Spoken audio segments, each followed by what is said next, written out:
This is a quiet Saturday afternoon in a pub in East Croydon. Surrey Street Market is closing for the day. Locals are drifting in for a drink. Nothing feels unusual. 3 men walk inside. They are calm. They are relaxed. They show no signs of distress or urgency. They don't run. They don't separate. They don't behave as if anything is wrong. Moments earlier, these same men were involved in a heinous crime in a street nearby, leaving a man fatally injured. This is the story of what happened on a normal summer evening in London, and how what came after the violence proved even more shocking.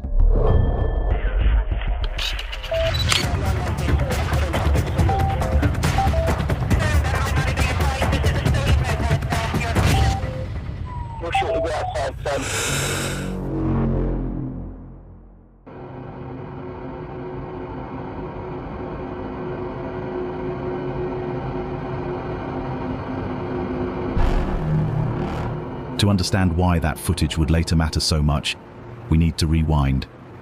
Shortly before 6 o'clock on Friday, the 12th of April 2024, Rikard Siafa leaves a flat accessed via Fellmongers Yard, an alleyway just off Surrey Street in Croydon. He is 22 years old and is on his way to meet his girlfriend.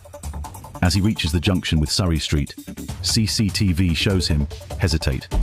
He sees something, he turns, and he runs back into the passageway he has just left. 3 men immediately give chase. As they reach the entrance to the alley, CCTV shows 2 of the defendants reaching towards their waistbands. Knives are drawn as the pursuit begins. What happens next takes place largely out of view of the cameras. That absence matters, because this case would never rely on graphic imagery, but on what can be reliably inferred from movement, timing, and corroboration. Fellmongers Yard is narrow and enclosed. Once inside, escape options are limited. Within seconds, Rikard Siafa is attacked. He suffers multiple stab wounds. The assault lasts less than a minute. When the 3 men re-emerge onto Surrey Street, they leave together. Rikard Siafa is left inside the alley, critically injured.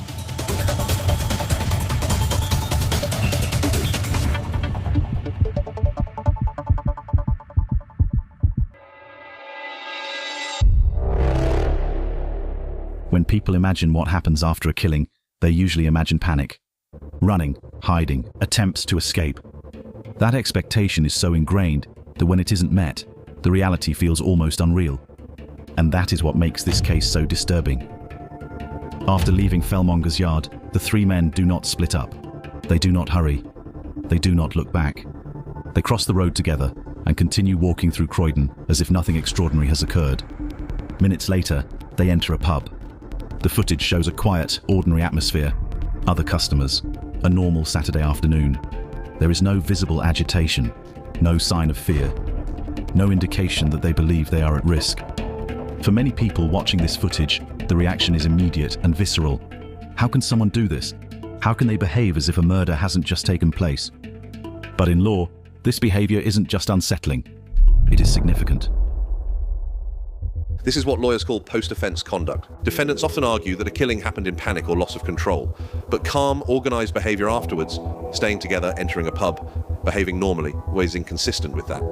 It allows a jury to infer control, and that inference can be decisive.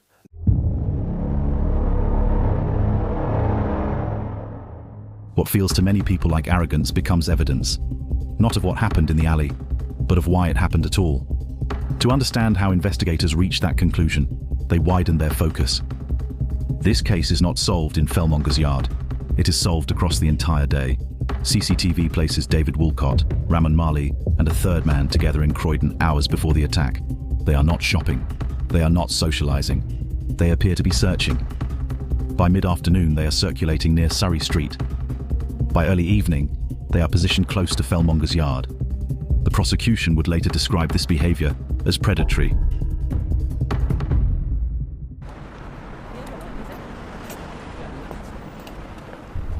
Fellmongers Yard itself became part of the evidence. It is a narrow enclosed passageway, bordered by high walls and with no through route. Once someone is chased inside, movement is restricted and escape options are limited. Visibility drops quickly, and any advantage of speed or distance disappears. For 3 men acting together, that geography matters. It creates immediate control, it compresses the encounter, and it removes uncertainty.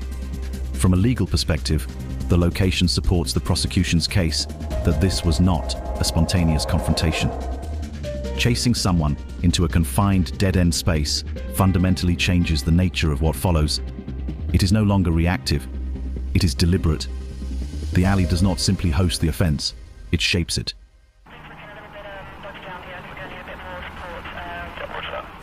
Despite the efforts of bystanders and emergency services, Ricard Siafa cannot be saved. He is pronounced dead shortly after 6:30. A murder investigation is declared. It is given a name, Operation Biscuit.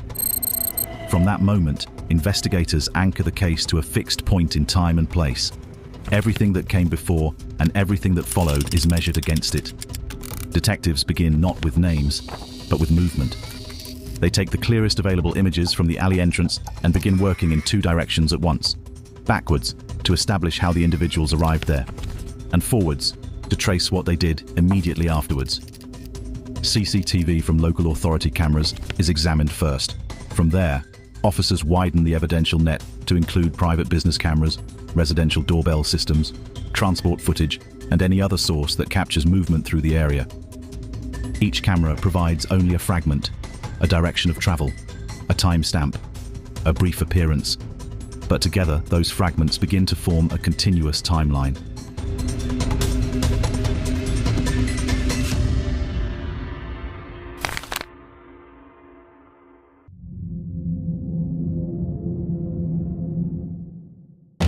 After leaving Fellmonger's yard, the three men remain together. They cross the street. They move through the town centre. They enter a pub. The behaviour remains calm and unremarkable. From there, the cameras continue to follow them. They leave the pub. They travel back toward residential addresses. They enter apartment buildings. At no point is there visible panic. No urgency. No attempt to seek help or alert authorities. Later, the footage resumes. The defendants are seen leaving again, but their appearance has changed. Clothing is different. Outer layers have been removed. Items worn earlier are no longer visible. Investigators treat these moments with particular care. Changing clothes after a serious offense is not, in itself, illegal. But in context, it becomes significant. It suggests awareness. It suggests an understanding that what was worn earlier may now carry consequences. The cameras then show further movement. Individuals leave separately. Routes diverge. Items are carried away from the address. Later, clothing worn earlier is no longer recovered. The timeline does not accuse. It observes. And that observation continues uninterrupted across hours.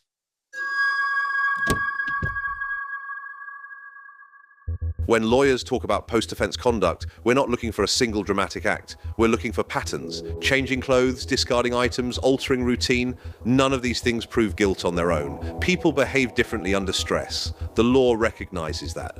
But when those actions occur alongside a clear timeline, before the offence, during it and afterwards, they can support an inference known as consciousness of guilt. That doesn't mean someone panicked. It means they understood the seriousness of what had occurred and took steps to distance themselves from it. In this case, the jury was invited to consider that behaviour alongside everything else they had seen. The coordinated movements earlier in the day, the pursuit into the alley, the calm behaviour immediately afterwards, and the gradual, deliberate changes that followed. No single action carried the case. Together, they formed a pattern. No camera captures the fatal moment inside Fellmonger's yard. The violence occurs out of view, but that absence does not create a gap in the evidence. Witnesses describe hearing shouting and movement. Emergency service records place responders at the scene within minutes. Pathology explains the injuries and cause of death. Those accounts align precisely with the timeline built from CCTV. What is missing visually is supplied contextually. The case does not rely on spectacle. It relies on inference. The jury watches the footage. They see the defendants together before the attack, moving through Croydon with purpose. They see them converge on the same location. They watch Ricard Siafa enter the alley.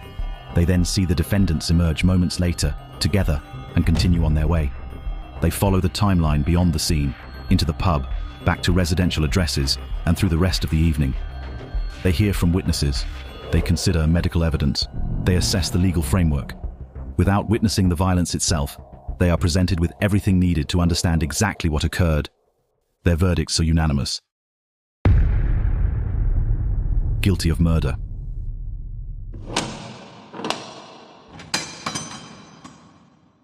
In English law, murder carries a mandatory life sentence. The judge's role is to set the minimum term, the earliest point at which release can even be considered. When a knife is taken to the scene and used, the starting point is typically 25 years. Planning, coordination, and the public nature of the offence all increase that term. Both defendants receive life sentences. David Woolcott, minimum term of 27 years. Raman Marley, minimum term of 27 years.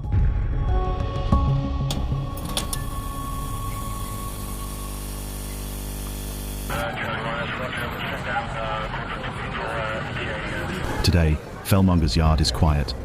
The market still closes. The pub still opens. The men involved believed normality would protect them. What they failed to understand is that cities remember. They record, they observe, they connect. And sometimes, the most powerful evidence is not found in moments of violence, but in what people do afterwards, when they believe no one is paying attention.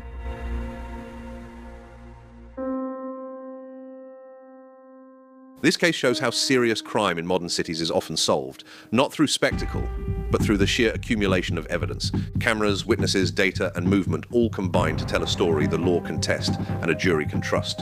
On this channel, we focus on how that process works and why it matters. If that interests you, subscribing to Original Sin helps us keep making these films properly. Thank you for watching. Understand the crime, understand the consequences. See you in the next one.